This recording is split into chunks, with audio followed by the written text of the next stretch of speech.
Hello everyone, this is Shahzad and you are watching Shahzad Tech. In this video, I'm gonna show you how to fix guided access not working on iPhone or iPad. So guys, without wasting any time, let's start the video guys.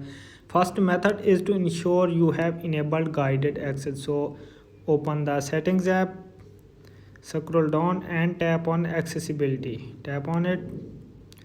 Now you can see many options. Scroll down and now you can see guided access. Tap on it, turn it on.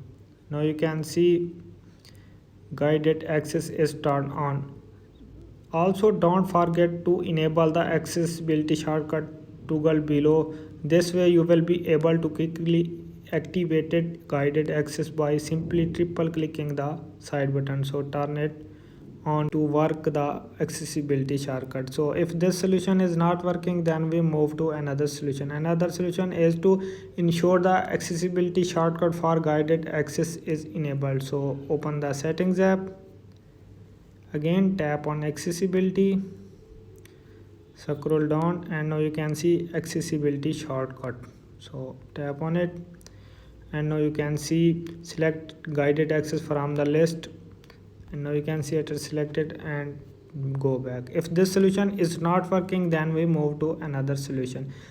Another is to check the power button. Before you assume that guided access is not working properly, make sure that the power button is not faulty or stuck.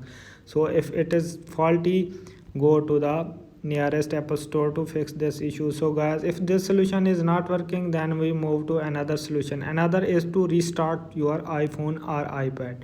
For restarting it, tap on settings app,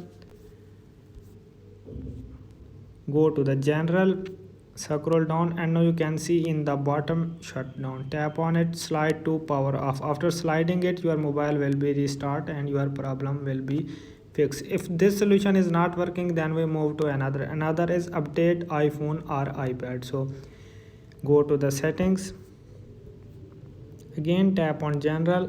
Now you can see software update. Tap on it. If you have any pending update, download and install it to fix this issue. So guys, if all these solution is not working, then we move to another solution. Another solution is reset all settings. So launch the settings app, tap on general and now you can see transfer or reset iPhone. Tap on it, tap on reset and now you can see reset all settings. Tap on reset all settings, again tap on reset all settings to reset the settings only without losing any data. So guys, I hope this video is helpful for you. If this video is helpful for you, then you subscribe my YouTube channel and press the bell icon for upcoming videos. Thanks for watching.